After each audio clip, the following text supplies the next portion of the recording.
Hi friends. Hey. This is my friend Coral, and she is going to do today's video with us. So we are so excited. I'm pumped. Yeah. I'm so excited to be here. Yeah. You guys remember, and if you don't, then go back and watch it, but we filmed a video at Hakuna Makava, which is one of our kava bars that sponsors our channel, and Coral is their kava tender, but I was gonna say,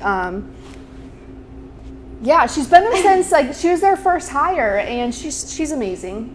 She's amazing. We used to work together a few years ago for a little while, and yeah. Yeah, and Fate has led us back together to talk about a awesome murder.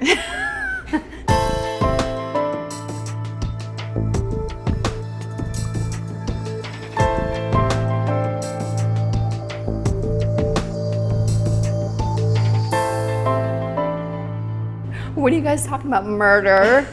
We love murder. Just girly things. Yeah, girl things. Kava and murder. Kava and murder. Like, I mean, if I had to make a list of things that... Okay, I don't love murder. Like, obviously don't love anyone dying, but the true crime stories, I'm obsessed with. Makes me feel a little normal in my crazy day-to-day life. That's a good way to put it. It brings me back down to a normalcy. It's also nice to sometimes relate to certain things that you don't normally hear of in, mainstream media. That's true. I never thought of it that way. But now that we talk about murder, it's humbling. Yeah. So Coral is our she's doing the story with us today. I already said that, and she's from Hakuna Makava, and we love Hakuna Makava. Yeah, definitely go check it out. It's in West Palm Beach if you've never been before. Let them know that you watched this video, and we'll get you some tea and kratom. Speaking of tea and kratom. Yeah, speaking of tea and kratom, today's video is sponsored by Bula Kava Bar, which is in Wellington, and it's basically my home away from home. It's literally less than 2 miles from my house. Yeah, living in Wellington is something we really needed was a bar out here for sure. And some good kava and some good kratom, and so they're sponsoring today's video. This is actually the second video that they're sponsoring, and we are so incredibly thankful for the sponsors that we have. The kava community is amazing, and that's like another thing that I love is Bula Kava Bar is sponsoring this video, and then we have Coral, who is a kava tender at another kava bar. But that's just it with the kava community. It's like it's all about support and love. Raising each other up. Exactly, and supporting each other's, like helping to support each other's business, and like Coral said, each other. And the kava community, helps in all of that. So it's amazing. So Bula Kava Bar out in Wellington. They are sponsoring this video, and thank you so much to Bula Kava. I am going to put their Instagram and everything, so please make sure to give them a follow.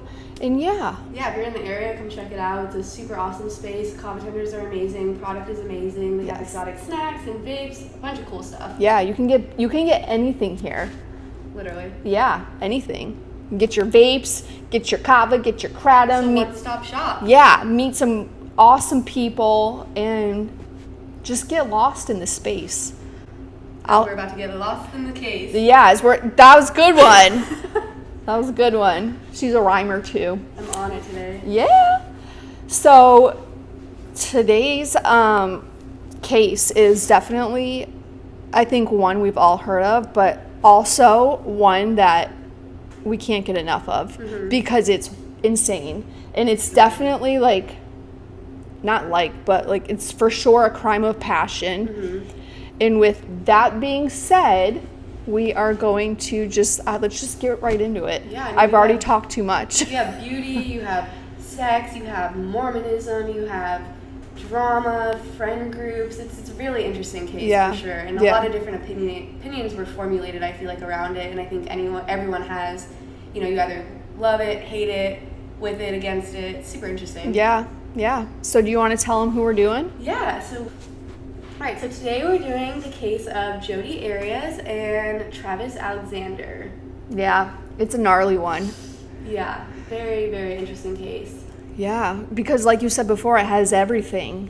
Sex, religion, just manipulation, infatuation, and obsession, and it gives me the heebie-jeebies. Yeah.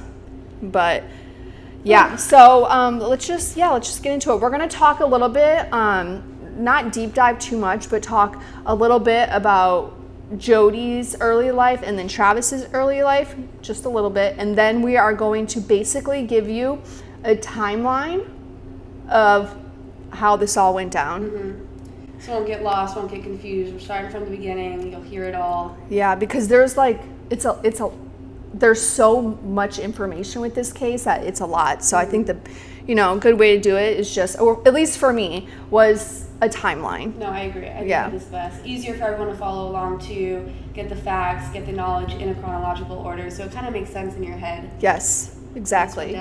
Exactly. And if you see any signs in your partner, you might want to reconsider. Like, run. Like, don't even grab your shit, just run. So Travis Alexander, so he was raised with his 7 siblings. His parents were addicted to substances, and he had a pretty gnarly upbringing. Pretty much had to fend for themselves. The mom would sleep for days on end, the dad nowhere to be found. So these are kids, on weeks on end, with food rotting in the fridge, just figuring out how to feed one another. It was a very, very hard time. I can imagine how traumatizing that is for a young kid. Yeah. You as a mom, I'm sure you can understand. For sure, because kids, at any age, my son's 16, he's gonna be 17 in a few months.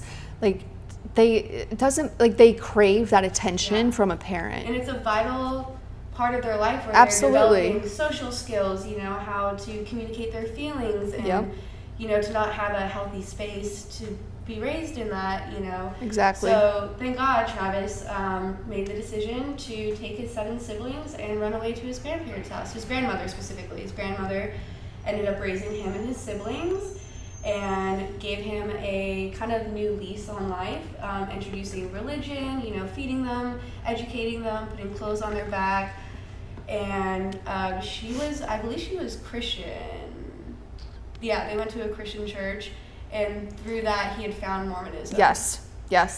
And that's, the Mormonism is really a big center in this case. Yes. Because Travis, to his friends, to anybody, was his religion, being a Mormon, was everything to him. It was everything to him.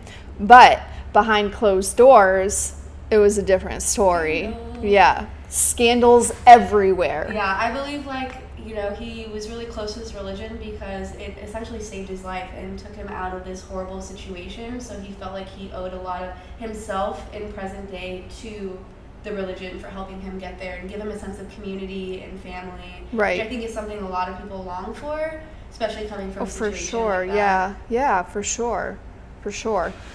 And then, so that's a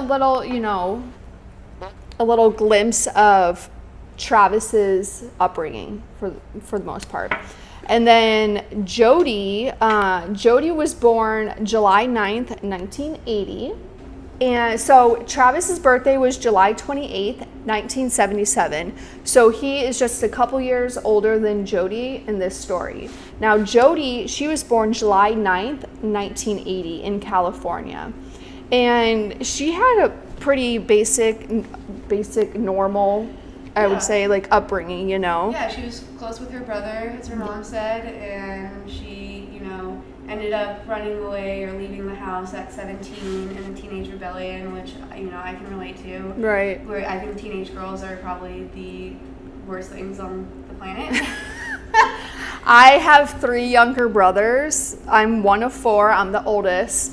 All 3 of my younger siblings, all boys. And my mom will say, when I was pregnant with my son, I remember her saying something along the lines of, "You better hope that baby's a boy, because I'd take 3 more of your brothers before I take another one of you." And it would have been your universal karma to a girl. Yeah. I was horrible to my mom when I was in my teenage years, and nothing against my mom. She was a single mom, amazing woman, but I think it's just... we just have all this anger. We don't know where to put it, and unfortunately it gets placed into those closest to us. And so, she ended up running away at 17 and fell into a string of different jobs, was living with a boyfriend, which, you fast forward a little bit, brings her to meeting Travis. Yes. And it seemed like, like you had just mentioned, she was living with a boyfriend. She always, which is kind of, I don't know, I'm not a psychiatrist, but because she had a normal upbringing, and I say like this because normal for me might not be normal for you or somebody else. So, perspective-wise, she had a normal upbringing, but she still always, like with boyfriends, seemed to just like, like latch on. September 2006 is when Jodi and Travis actually meet in a hotel on like work conventions. And basically right from the get-go, it was like steamy love affair. Yeah. But again, remember, Travis is, to everyone in the outside world, a very devout, Mormon. And in that religion, there's, like no sex before marriage. There's this ideology, too, that, when the perfect Mormon wife is a virgin woman, untouched, and a lot of kind of old school mentality ways of thinking, like the husband goes to work, the wife stays at home, they go to church, you pop out some babies. And I believe they have a timeline, too. You have to be married before 30 to a virgin wife, or you kind of get excommunicated. Can you imagine from the church? No. Like your 31st birthday and you get kicked out of the church because they're like, you didn't find a virgin wife. Well, that's another thing too. Travis was coming close to his 30th birthday, so I'm sure he felt a lot of pressure to find this, woman, to feel accepted, or because they'll actually not only like excommunicate him from the church, but he has to go to an entirely separate church. That's wild. It's basically like rejects, like people who couldn't find a virgin wife. That's wild. Good luck now in 2020. It's 2022.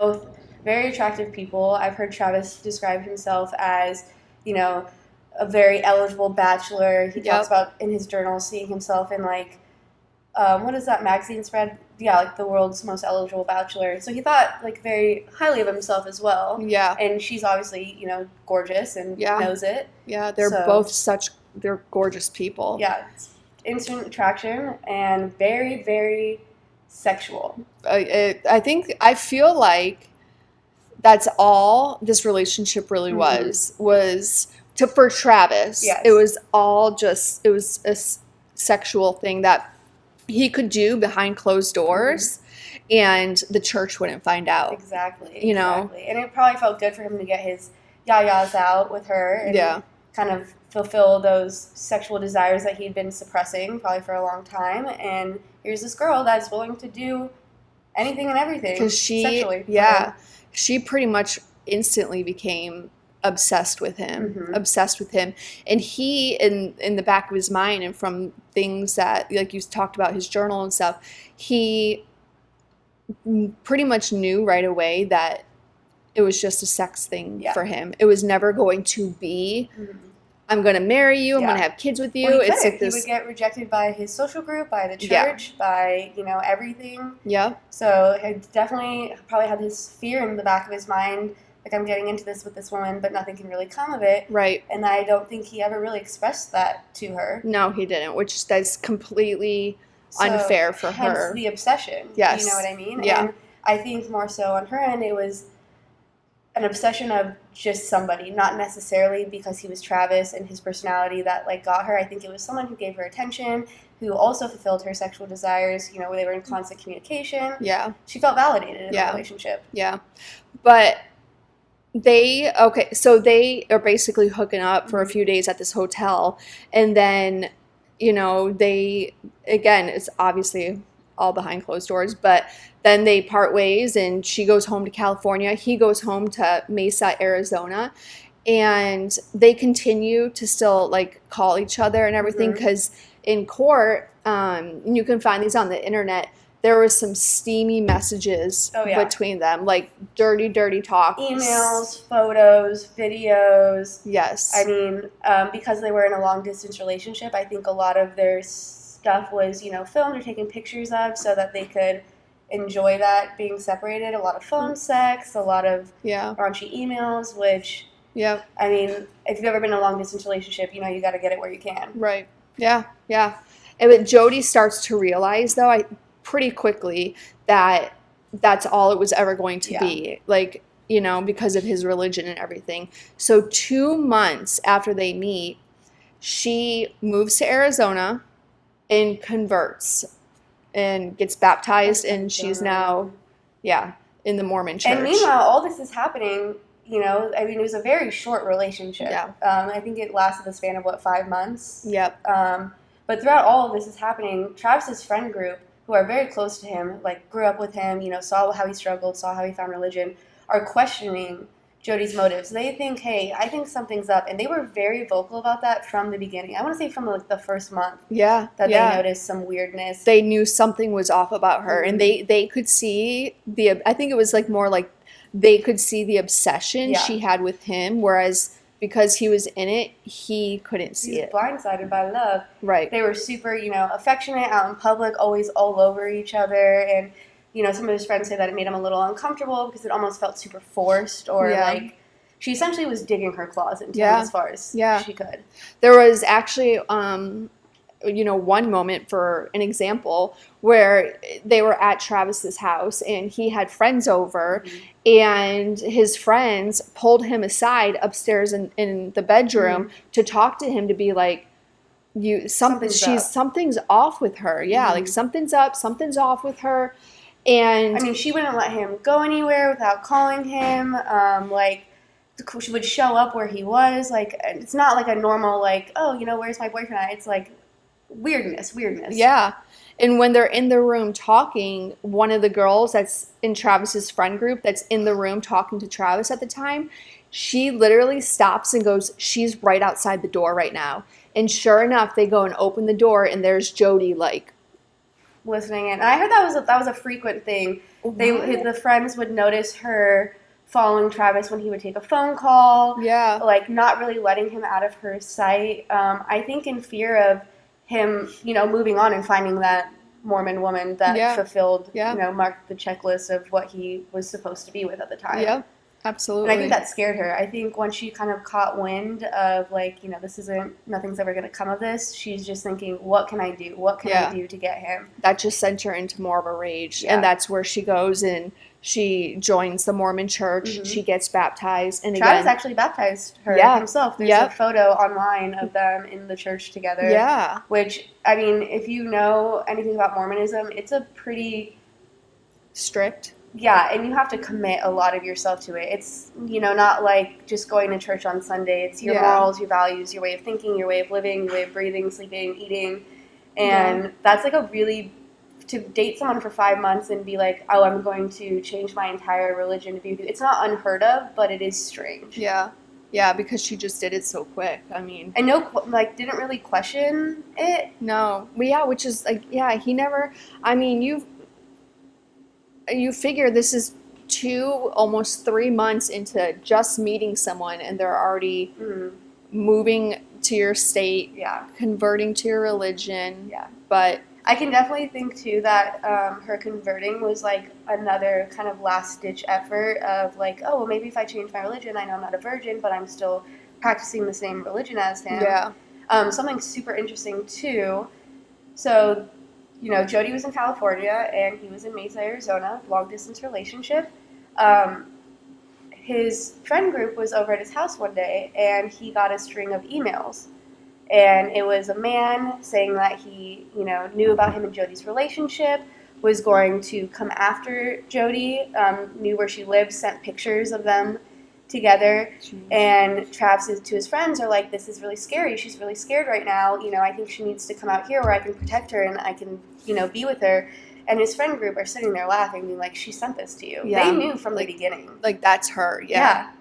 Because one of Jodi and Travis's big things was taking pictures of each other. Mm-hmm. Documenting everything. Just about, not only sexual everything. Affairs, but, you know, they had a lot of outings together. There's pictures all over of them traveling and doing stuff together in such a short span of time. Such a short span of time. I'm like, dang. Yeah. Okay, so the end of June 2007, Jodi and Travis actually break up. And later that spring, in 2008, Jodi actually moves back to California. Mm-hmm. And shortly after that, and when she moves back to California, she moves in with her grandparents. So she's living with her grandparents now. And shortly after she moves back, there's a break-in at her grandparents' house. Not much is stolen except for a gun, which later on you'll see where that comes into play. Yeah.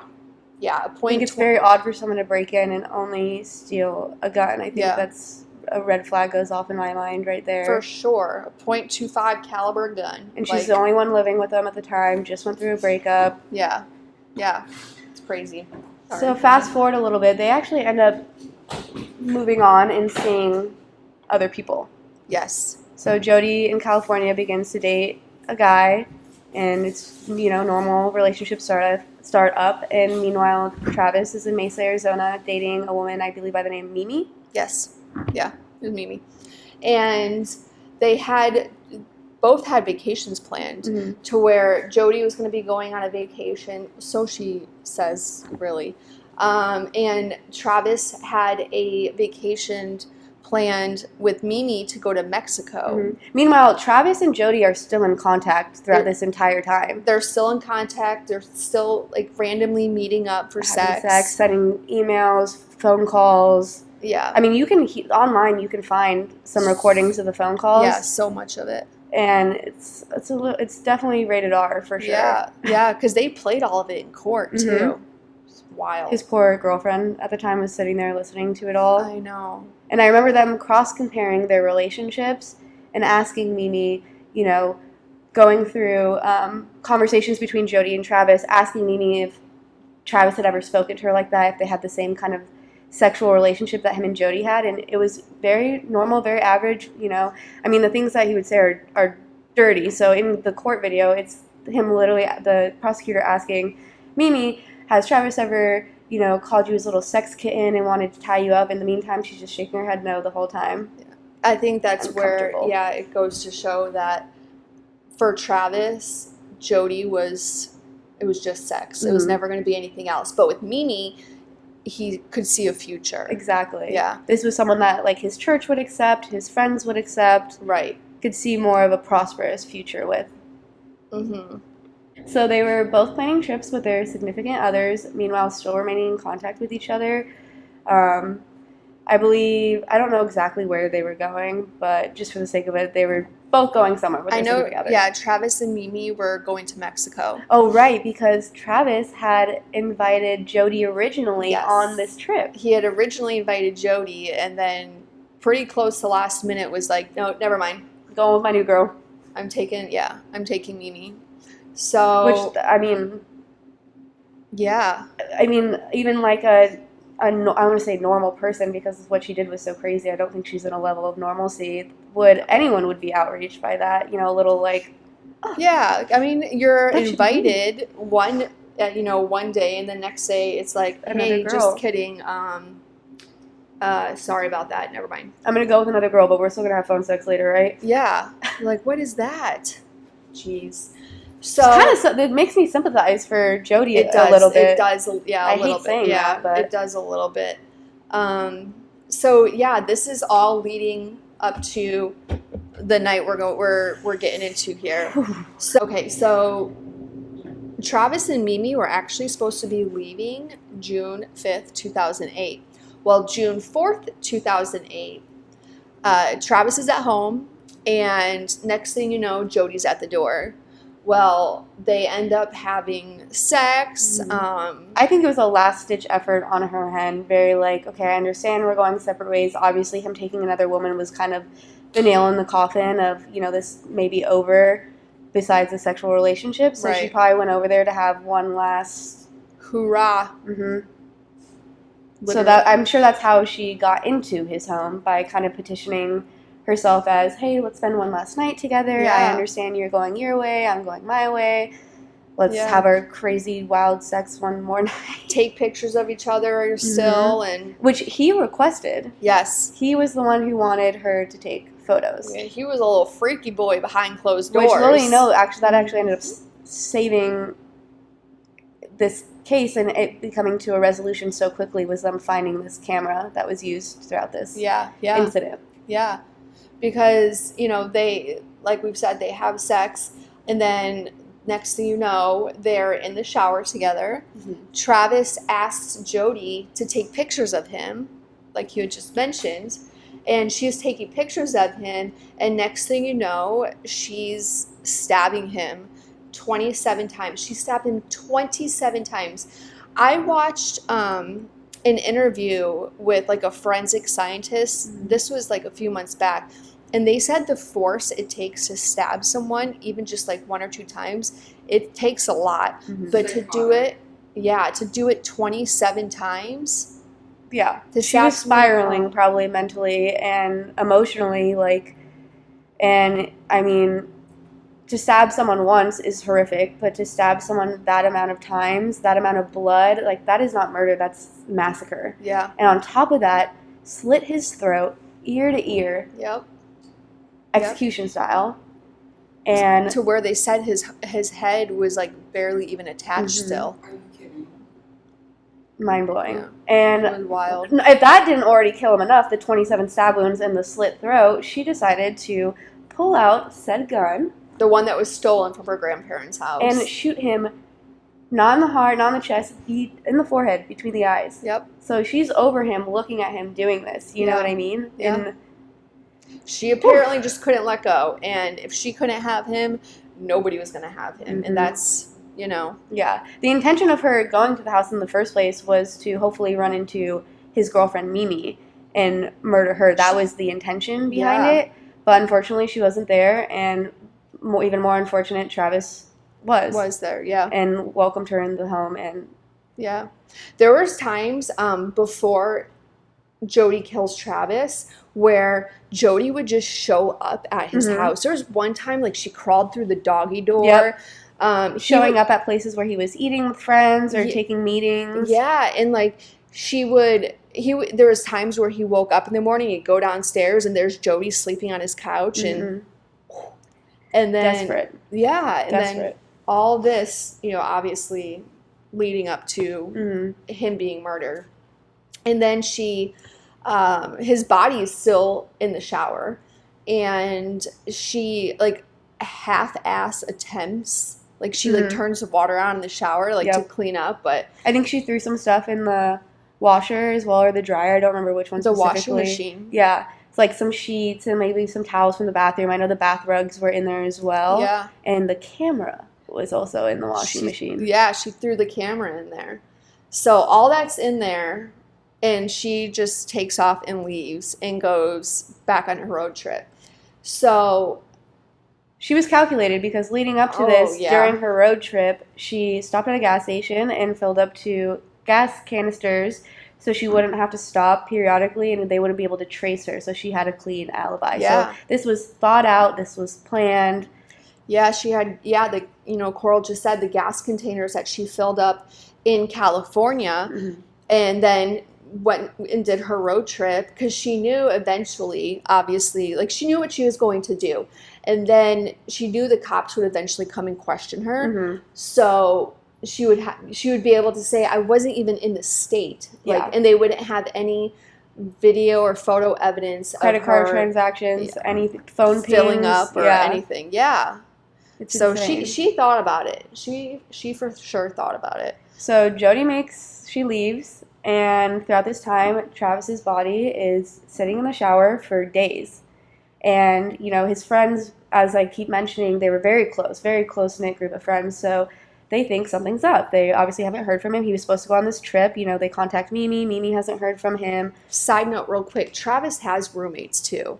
Yes. And none of them, because it was like a bachelor pad, so none of them, like, thought much of it. Like, they would go days without seeing each other, so they didn't think much of it. Yeah, and I believe it was a 2-storied house as well, Yes. and the roommates were downstairs and he was upstairs, so it was pretty much... It's like, yeah, they weren't right on top of each other. I mean, I live with 3 people and I don't see them. I don't see them for days on end. You know what I mean? So it makes sense. Okay, so June 9th, 2008, Mimi keeps trying to call Travis because they're supposed to be leaving for their trip the next day, and she can't get a hold of him. And so she gets a hold of some of their mutual friends who go over to the house. They're knocking on the door and nobody answers. And then one of the friends, there's 3 of them, including Mimi, knew the code to the garage. So opens the garage, they walk into the house, and they said as soon as they walked into the house, they smelled like this. It was god-awful, smell. And they go up to Travis's room, but his bedroom door is locked. So they're knocking on the other roommates' doors, and one of the roommates opens the door. He's like, hey, sorry, I didn't hear you guys knocking. And he goes, but I have a spare key to the master bedroom, to Travis's room. So he goes, and the other friends that showed up to Travis's, they were like, do you not smell that? You know, and they're like, it's a bachelor pad, like, you know. Could be something in the fridge, trash not taken out. Apparently, I don't know, a decaying. That's a whole different smell. But do you know they say, like, I don't smell a smell in my house, like, because I live there every day, but someone else will come in and be like, oh, it smells like lavender, and you're kind of blind to it. True, but I feel like a dead body. These are also boys we're talking about. You have a teenage son. Boys, or it could be stinky. Okay, so the one roommate has the key to Travis's room. They unlock the door. They go in there, and that's when they find Travis. I mean, immediately on entry, with the horrific way that he had passed, there's blood everywhere, I would imagine. Yeah. And I believe there was carpet, so, you know, blood stains leading into the bathroom where it was the most horrific scene. Yeah, it was everywhere. So they obviously, you know, go and call the cops, and the cops show up, and they're questioning everybody. They find hair, you know, at the scene. They find a bloody palm print, and they're obviously looking all over the house, and that's when they find the camera in the washing machine. I mean, they literally walked into the laundry room and lifted the lid up, and it was right there. It's right there. Yeah. Well, I don't even think she started the washer or attempted to wash it. No, I don't think she did either. She just... No, I think she did actually attempt to wash it, but the camera was broken, but they were able to retrieve everything on the memory card, I guess. Yeah, memory card. Yeah. So that's really how, you know, Jodi ends up really sticking a nail in her own coffin, so to say here. When they called the police on the first hand of finding the body, they were like, we know who it is. You need to look into this person, urging the cops to contact Jodi. Yep. And, you know, beyond that, finding the camera was just, I mean... That was, like it. Cherry on the top. I mean, they practically did their job for them. They could see scene by scene how the stabbings went down, what had happened. So later on, when Jodi comes forth and claims domestic violence, there's no, I mean, evidential proof of them. There's no way to lie your way out of a picture. Heck no, man. Heck no. So they go through and the police interview so many people, all the friends. They interview Jodi multiple times, and she's got an excuse for anything and everything. This is also a beautiful woman who can bat her eyelashes and have men fall to their feet before her. I mean, it's shown time and time again in this case. Yep. Yeah. How she uses her beauty. For sure. Like, she knows it. But on July 9th, 2008, a grand jury actually indicts Jodi. For her 20th birthday. I know. Like, happy birthday. Happy birthday, Jodi. They actually, it's her birthday, and she gets indicted on murder. So that's where it would go to. I mean, she changed her story so many times. There's so many layers to this case. So if you're insanely interested after you watch this video, do a deep dive. I mean, it's everywhere. There's videos of when she was first taken in. There's videos of phone calls, you know, even when the friends had originally called the police, that is also online. Oh my God. 911 emergency. Hi, this is AJ with the transfers. She's calling from 11428 East Queensboro. Ma'am, is that correct? Yes. Uh-huh. Okay, that's 11428 East Queensboro Avenue in Mesa? Yes. Okay, what's going on? What? What's going on? A friend of ours is dead in his bedroom. We hadn't heard from him for a while. We think he's dead. His roommate just went in there and said there's lots of blood. I didn't go in, but I can give you the phone to someone who went in there. Yes, please, can you? Hello. Hi, so what's going on? He's dead. He's in his bedroom. Okay. In the shower. Okay. How did this happen? Do you have any idea? No, we have no idea. Everyone's been wondering about him for a few days. She said that there was blood. So is it coming from his head? Did he cut his wrist? It's all over the place. Hold on just a moment.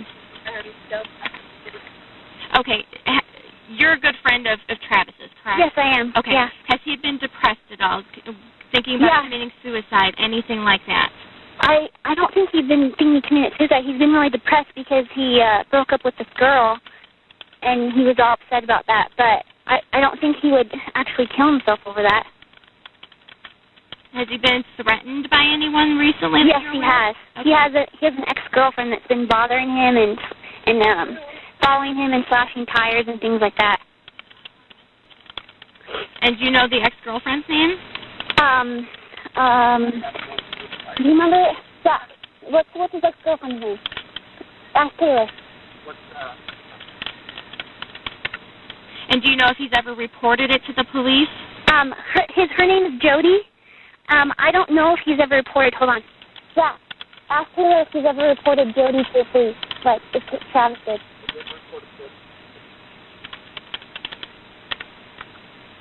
No, he hasn't reported anything about Jodi's behavior. Okay, the tub is in his bedroom? Yeah, and I guess I didn't go in, but from what I heard, his roommate went in. There's blood in his bedroom behind the door, and then he said it's all over. And then they went in the bathroom, and he's in his shower. Okay. So and his bedroom is where in the house? it's upstairs. And as you go up the stairs, it's on the left. It's the first door on your left. It's the only door on your left. Okay. And it's just a big master suite bedroom up there. And she's talking to his friend right now. There's a girl that's been stalking him and things, and he's trying to. You might know some information. I hope my phone doesn't die. I'm on like 1 bar of battery. Okay. Well, I'm just going to keep you on the phone until officers arrive. And I'll never forget watching the video of Jodi in the room when they first bring her in, and she's hysterical. She's sobbing, and she has this like high-pitched kind of girly voice when she speaks to them, which is totally different from her normal speaking voice, because you can hear in the phone calls with Travis versus in this room where they're trying to get it out of her. And I'll never forget her crying and saying, if Travis was here, he would tell you I didn't do this. If Travis was here, he would tell you. And the police officer says, ma'am, Travis is dead. And I'm speaking for him now, and he's telling me you did this. Yeah. So I think from jump, they kind of knew they had her, and they were just wanting her to. Which she would just continue to make different excuses. And while she was being interrogated, too, when the detectives would leave the interrogation room, like she was singing and doing like handstands and stuff. Weird stuff you wouldn't normally do if someone you loved was just murdered. Yeah. Weird yoga-like back bend that's kind of sexual. She sings. The stars are brightly shining. She even does a headstand in the interrogation room. Who does that? I've noticed there was carpet on the floor, and I thought, this might be the last time I see carpet, so I'm going to do a headstand. There's no words really to describe that kind of thought process. Very, very odd behavior for someone accused of murder. You should have at least done your makeup, Jodi. Gosh. She wanted to put makeup on prior to getting her booking photo done because she knew that her picture was going to be on the internet and it's going to be on the news. Jodi is a narcissist, without a doubt. She wasn't about to have her mugshot taken without looking as pretty as possible. She smiled for the camera. That is Jodi Arias. It all felt very calculated, not only the murder, but just her demeanor throughout the entire trial, the prosecution, everything that happened. She was very aware of, who was looking at her and when, and would kind of drop this facade when she thought no eyes were on her. Right. Which is very interesting. It's crazy. Modern day succubus, if you will. For sure. For sure. Thank God Travis had such a tight-knit, like, friends, you know what I mean, that came looking for him and were concerned. Exactly. And, yeah. Yeah. If only he had listened. I know. But sometimes, you figure some people they give somebody so many chances and they want so badly to see the good in somebody. Yeah, and I think that's kind of this situation. Like, it's almost like he felt bad for her, but I guess we'll never really know because... No, and these are just, like, our speculations Yes. on it. This isn't, like, factually proven or anything. Right. It's just opinions I formulated throughout, following this case because it is... You can find everything about this case on the internet. There's nothing that they withheld from the public. So much. Yeah, so she gets, we talked about her getting arrested on her birthday. She gets arrested at her grandparents' house. She's acting all weird in the interrogation and everything. So September 5th, 2008, Jodi is extradited from California from her grandparents' house to Arizona. September 11th, 2008, she pleads not guilty. Claiming she would not even hurt a spider. Yes, yeah. Which I don't know what that has to do with murder, but 27 stab wounds, I would say you probably are. Yeah, you would kill spiders. For sure, for sure. So her first, I don't want to say, excuse more or less, was that 2 intruders came into the house and killed Travis, but left her alone.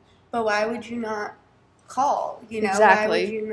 Why would you not call for help when this man that you say you love was just brutally murdered in front of you? And if you're that untraumatized to be able to drive all the way back to California from Arizona, you should feel fine making a phone call. Right. You drove all the way back and it doesn't make sense. It doesn't make sense. And she actually, because she did an interview on Inside Edition, this is a quote from her. She actually says, "No jury is going to convict me. I am innocent, and you can mark my words on that." Well, Jodi. And her story flip-flops a lot. It's the intruder. Yeah. And then when the time comes that she's in trial, they go forth with domestic violence. Yep. Yeah. That Travis essentially was abusing her, and that is when she proceeded to stab him in self-defense. Right. Which, I mean, I understand maybe like 3 or 4 stab wounds to get someone off of you, but the way that he was killed, it just doesn't make sense. Right. And it's all like, she totally thought about this with getting the gas, like if it's self-defense, like you said, first of all, if you have a knife right there handy, and a gun, why would you? Had a gun and you had it all right there within hand's reach. Clearly, and you chose to stab and then shoot him. Yeah, it's crazy. It's all lies. Everything that comes out of her mouth, more or less. And unfortunately, she's a beautiful woman, and in her mindset, it's something that she thinks that she can get away with. For sure. So, on October 31st, 2008, Halloween, the prosecutors actually announced that they are going to be seeking the death penalty against her for Travis's death. Which is very unheard of in this time frame. It was a really hard and far stretch to get a death penalty, but I think everybody believed how heinous this crime was, that she was deserving of it. Yeah, because like you said, 2 or 3 stab wounds, still horrific, but 27 and then a bullet in the head. And that's a whole other level. Slit throat. Yeah. I mean, the slit throat is what really got me. Yeah. He's dead, Yeah. What else do you need to do? That was anger. Everything after that was just anger and rage. Yes, exactly. That's why we say that this case is a case of passion, because I think, passion is not only a sexual innuendo. I think she was fueled by this hatred and passion to do this. Right. Yeah, for sure. December 10th, 2012, jury selection starts. They get their jurors. They get their alternate jurors. They're getting ready to get Jodi. And everyone is gung-ho death penalty at this point. Oh, yeah, because it was so horrific. I'm surprised that she didn't get it, honestly, the way that they were backed so much. Not because this was in the media at this time. Oh, it's all over the media. So, January 2nd, 2013, opening statements start in her trial. And then June 8th, 2013, prosecutors showed the jurors the bloody crime scene photos. And they also listened to the like voicemails that they sent each other and how like raunchy and everything was. So the jurors can kind of get an idea of how their relationship was, I guess. Still doesn't justify killing anybody. No, but it was an abnormal relationship. Yeah. And I think it gave the jury a better picture of what was really going on, you know, because it's really easy to say, oh, they were dating and stabbed him, but once you kind of dive a little bit deeper, you realize there's a lot of... Like, he didn't want forever with her, but she did, so she took it upon herself. Like, throughout, you know, when they're in the court, Jodi always appears very, like, shaken, very, like, traumatized. Like, when they put up, you know, pictures of the crime scene, she seems, like, horrified by it, in shock. Yeah. As if she wasn't there the night of doing it. Yeah.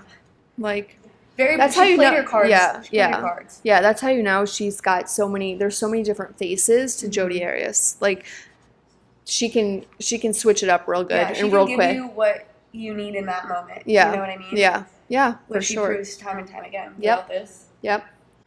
Okay, so then February 4th, 2013, Jodi actually takes the stand in her defense. She ends up testifying for 18 days. That's a long time. You figure court is in session Monday through Friday. So right there, it's like, what, 3.5 weeks? Yeah. Wild. That's a long time. It's a lot of people's time away from work. And Yeah. And that was and that was just 3.5 weeks of her testifying, not like the entire And meanwhile, trial. we're all watching this on the sidelines in our day-to-day lives, just wanting answers. And it almost seemed like you'll notice this a lot in, you know, any crime situations like this. Usually when people are guilty, they'll do whatever they can to elongate the trial. Right. Yeah. And have more time to give sympathy towards the person. And actually, while she was on the stand, she tells, you know, the court that she says she lied about everything and, like, switched, you know, changed her mind so many times because she had planned on committing suicide. But that never happened. Yeah. So... March 14th, 2013, a defense expert testifies that Arias suffered from post-traumatic stress disorder. Battered woman's mentality as well, I think, was one of them. Yeah, and amnesia. Yeah. Yes. Okay, so the prosecutor was not taking her shit. No. He was making sure that those big eyes and big tits did not differ from what she had done. The prosecutor, Juan Martinez, he did a stand-up job. Yeah, because I sent you that clip. It's about 45 minutes, and it's snippets of basically her trying to weasel her way out of things, and Juan Martinez taking no shit from her. Asked her about, you know, the size of the shower when she claims the domestic violence that Travis had done against her in her act of self-defense. Yeah. And he's just asking her the size of the shower. And she goes on to say, well, it's bigger than where I'm living now, referring to the jail cell that she's in. And he looks her dead in the eyes and goes, I don't care where you're living now. You're living where you're living because you did something horrible. I'm asking you the size of your shower. So you see that a lot, her kind of trying to, but this was probably one of the best prosecutors they could have had on this case, was not hypnotized by her. Nope. And if we can, I'm going to check the copyright issues. But if we can throw some of the snippets in here, we'll do that too right now. Because it's super interesting to see the way that she manipulates people and the way that he was just so wall up. No. Yeah. And it caused like a huge debate between her and Martinez on, you know, whether she was abused or not. And he really questioned her and pushed her into this corner where there was no really way for her to lie out of this one. Yeah. She just had to tell the truth. Yeah. Which she still tried to fight her way around. It still continued to lie. Yeah. She just, I don't know. It's wild to me, you know? Yeah. Okay, so May 2nd, 2013, closing arguments begin. So remember, jurors were picked in December. It's now May. Yeah. That's almost a 6-month long trial. I feel like and tell me if I'm wrong, but I feel like that's unheard of. Yeah. Normally trials are, because it's, everyone's entitled to a speedy trial. Mm-hmm. That's a long trial. I know trials that have had way less proof that have come to a conclusion in a way shorter time. Yeah. And they had everything. Yeah, yeah. Everything they needed to go in there, get it done, and have her either face the death penalty or be in jail. Yeah, but that also goes to show, too, that Juan Martinez really made sure that the jury heard everything. Yeah. Everything. And I think that's important in this case because it's really easy to be wooed by her. Yeah. And feel sympathy in a sense. Yeah.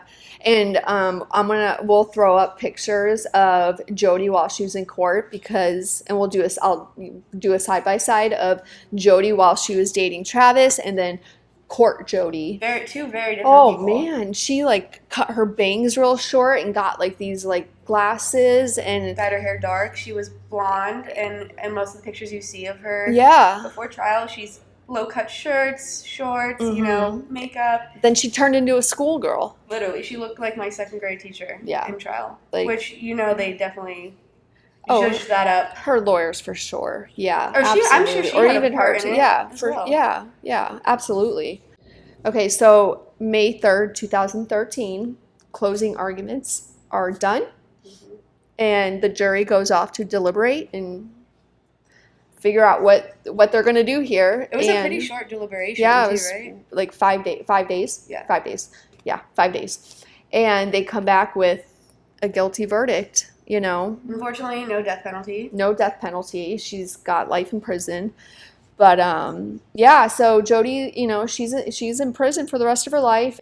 So Jodi's in jail for life. Obviously, she doesn't have a lot of people on the outside. I think it's her brother and maybe a couple friends. Yeah. And she's also an amazing artist. I hate to admit this, but she makes some amazing portraits. So she goes on to sell these portraits in jail through eBay to make some money for some food. All right, so she's selling her art. eBay catches wind. They're like, hell no. Yeah. Not on our platform. Nope. Murder. So they end up banning her from being able to use their site. So in a pinch, her brother and I think some friends on the outside create a secondhand website where she, I think, is still selling her art to this day. Yeah, they are. You can go and buy some art from Jodi Arias. But don't do that.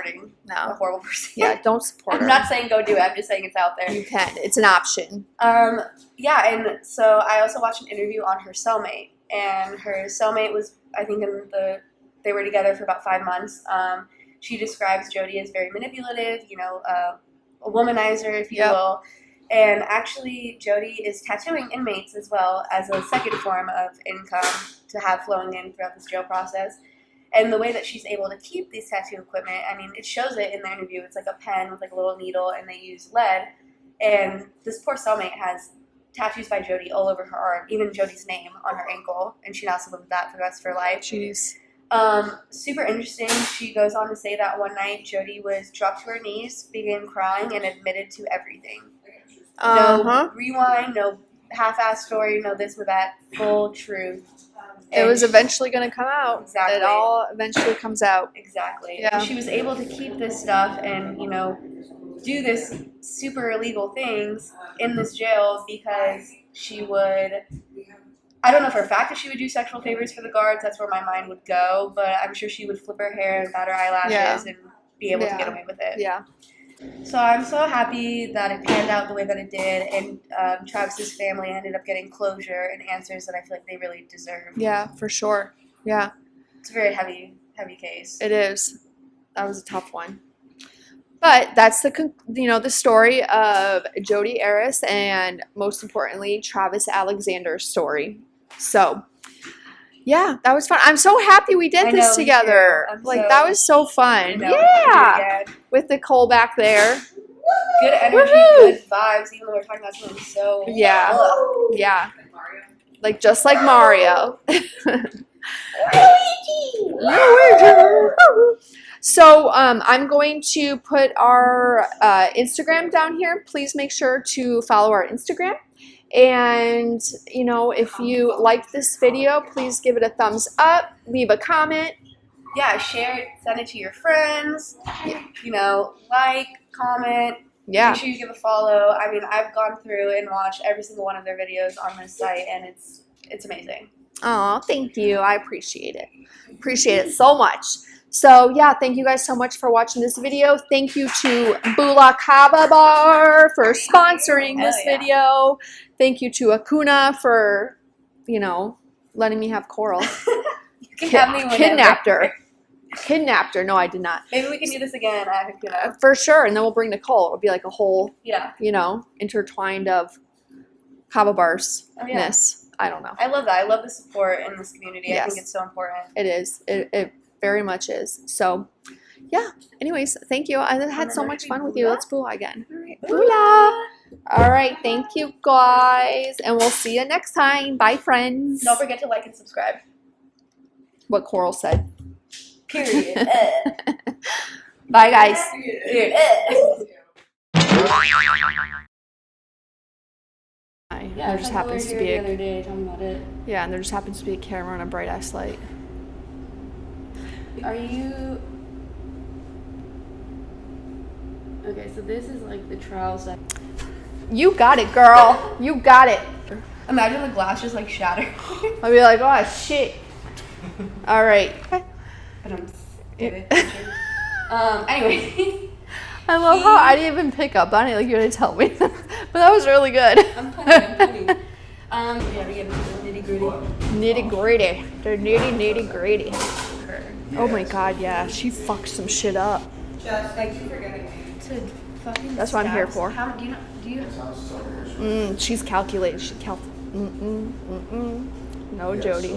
She's probably because the way she's like, you know, shows some cleavage and bats an eye at the jail. She probably has cell phones. So if you're watching this, Jodi Arias. Yeah, you're fucked up.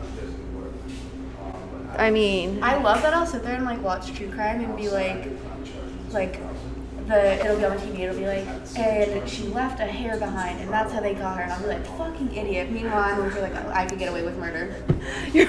As girls, we're like, whoosh, yeah, waving our hair everywhere. Dog.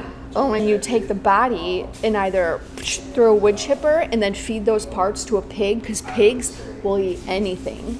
So I always thought I would do it Dexter style. Okay. Like, you know, like mats everywhere, and then you cover the body to like with cellophane to like prevent blood splatter. Just like one quick straight to the heart, and getting rid of.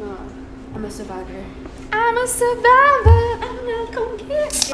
I have the one of Dwight with like the piece of bologna over his face. And he's like, Curry's the Curry's. Yeah. For sure. Touch these hands, free 99. Oh my goodness. Group Bula. Boolin and Booline. Bula? Oh yeah, we're Bulaing and Bula. Bula and Bula. Say that 10 times fast. Bula and Bula. Bula and Bula. Bulaing and Bula. Oh, I already messed it up.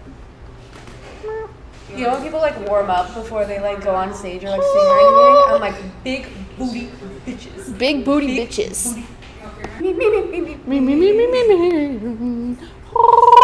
When the music cuts out when I'm working at the Kava Bar, like sometimes the Wi-Fi will go out, I'll literally just sit there and be like, okay guys, like I'll just sing for everybody, and I'm like like put the music back on. They start throwing tomatoes at me. We're going to do a group Bula with our friends here. All right, this is Nicole. She works here at Bula, and this is Emmett. They can't see you. There he is. We're gonna do a group Bula. Woohoo! Bula friends. So yeah, that should be hitting different. I mean, the butt's still on. Oh, she got a nice booty. Haley got a nice booty. I just want, like, I'll be happy with even one of her cheeks. Evenly distributed on my butt. She needs to share the wealth. I know. Come on, Haley. Don't wear best friends. What's your secret? What's your butt secret? It's like a diet of cornbread and... That would be so good. I'd be like, yes. And your key is strong. I'm rooted. Jess, he's into he you. chose you. I'm always the chosen one. Oh, Jury sex. Jury sex? Jury sex. Don't do that. All right.